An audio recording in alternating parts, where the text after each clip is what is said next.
మీ ఏలూరు చందన brothers shopping mall లో December 4వ తేదీ నుండి 23వ వార్షికోత్సవ క్రిస్మస్ మరియు సంక్రాంతి గ్రేట్ గిఫ్ట్స్ ఫెస్టివల్. ప్రతి 1499 రూపాయలు పైబడిన వస్త్రాల కొనుగోలుపై విలువైన ఉచిత బహుమతులు, వార్షికోత్సవ వరాల జల్లు, అద్భుతమైన స్పాట్ గిఫ్ట్లతో ఆనందాల వెల్లువ. ప్రతి ఒక్కరూ విజేతే. అన్ని రకాల వస్త్రాలు ఆఫర్లలోనే. Chandana brothers shopping mall, main bazaar, Eluru. నమస్తే, జర్నలిస్ట్ మీ కేఎంఆర్. ప్రస్తుతం ఆంధ్రప్రదేశ్లో కొత్త గవర్నమెంట్ ప్రమాణ స్వీకార మహోత్సవం కార్యక్రమం జరుగుతుంది. వాళ్ళ ఆడవాళ్ళు వాళ్ళు ఉన్నారు.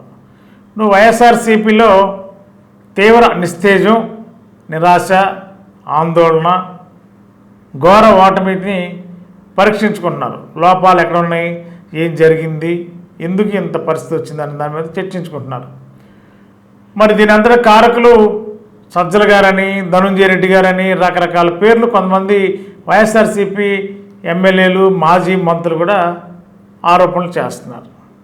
మరి ఈ నేపథ్యంలో కౌంటింగ్ ప్రక్రియ పూర్తయిన 2వ రోజు నుండి సజ్జల రామకృష్ణారెడ్డి గారు కనిపించడం లేదు, అండర్ గ్రౌండ్కి వెళ్ళిపోయారు. సజ్జల గారు కుమారుడు భార్గవ రెడ్డి గారిని విస్తృతంగా విపరీతమైన ప్రచారం జరిగింది, మీడియాలో వచ్చింది, అదేవిధంగా సోషల్ మీడియాలో కూడా చాలా ట్రోల్ అయింది. కానీ గత 4వ తారీఖు తర్వాత మళ్ళీ ఈ రోజున మరి జగన్ గారి క్యాంప్ హౌస్లో సజ్జల రామకృష్ణారెడ్డి గారు ప్రత్యక్షమయ్యారని మనకున్న సమాచారం.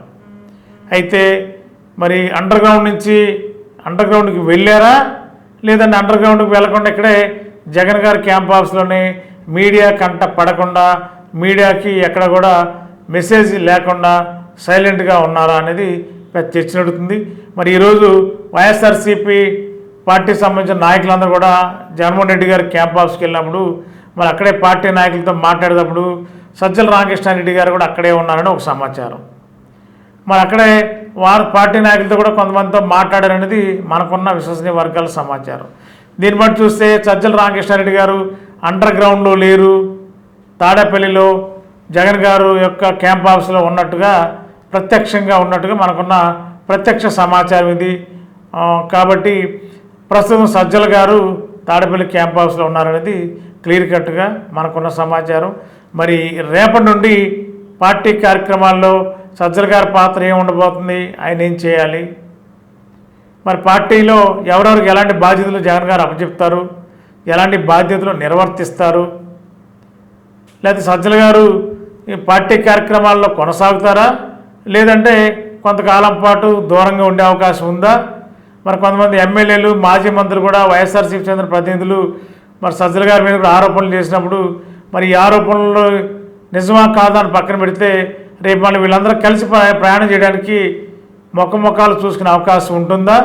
లేదంటే సజ్జల గారు కొంతకాలం పాటు పార్టీకి దూరంగా ఉంటే పార్టీలో మిగిలిన నాయకులందరూ కూడా కలిసి జగన్ గారితో ట్రావెల్ అయ్యే అవకాశం ఉందా? మరి ఏం జరుగుతుంది, ఏం జరగబోతుంది అనేది త్వరలో తేలనుంది. ఏదేమైనా అండర్ గ్రౌండ్కి వెళ్ళిపోయారని చెప్పి ట్రోల్ అవుతున్న సజ్జల రామకృష్ణారెడ్డి గారు ప్రస్తుతం తాడేపల్లి జగన్ గారి ప్యాలెస్లోనే ఉన్నారని మనకున్న ప్రత్యక్ష సాక్షులను బట్టి అర్థమవుతుంది. మరి పార్టీ కార్యక్రమాల్లో రేపటి నుండి ఆయన పాత్ర ఏ విధంగా ఉండబోతుందో, ఎలా ఉండబోతుందో, జగన్ గారు ఎలాంటి నిర్ణయం తీసుకుంటారనేది చూద్దాం. మరి గత 20 సంవత్సరాలుగా దంత సమస్యలతో పాటు దవడ మరియు ముఖ సంబంధ సమస్యలకు చక్కని చికిత్సలు అందిస్తున్న శ్రీ రామకృష్ణ దంత వైద్యశాల, నరసింహారావుపేట, ఏలూరు. ఎమర్జెన్సీస్ లో వాడే ఆక్సిజన్ కాన్సంట్రేటర్లతో పాటు air purifier, UV light steriliser, ULV fogger వంటి పరికరాల ద్వారా పరిశుభ్రమైన వాతావరణంలో చికిత్స అందించబడుచున్నది. ఆర్వీజీ ద్వారా అతి తక్కువ రేడియేషన్ ఉపయోగించి దంత వ్యాధి నిర్ధారణ మరియు రూట్ కెనాల్ వైద్యం చేయబడుచున్నది. డెంటల్ లేజర్ ద్వారా కుట్లు లేకుండా సర్జరీలు, ఇంప్లాంట్స్ కిట్స్ ద్వారా పళ్ళు లేని వారికి ఫిక్స్డ్ దంతాలు, రూట్ కెనాల్ చికిత్సలకు ఎండో మోటార్ వంటి ఆధునిక పరికరాలు కలిగిన నమ్మకమైన డెంటల్ క్లినిక్. అత్యంత ప్రామాణికమైన ఆటోక్లావింగ్ పద్ధతిలో శుభ్రపరిచిన ఇన్స్ట్రుమెంట్స్ వాడడం మా ప్రత్యేకత. దంత సమస్యలకు చికిత్సతో పాటు విరిగిన దవడ మరియు ముఖ ఎముకలకు చికిత్స, ఎత్తు మరియు వంకర దవడలకు కాస్మెటిక్ సర్జరీ, యాక్సిలో ఫేషియల్ వంటి చికిత్సలకు చిరునామా శ్రీ రామకృష్ణ దంత వైద్యశాల, వేములపల్లి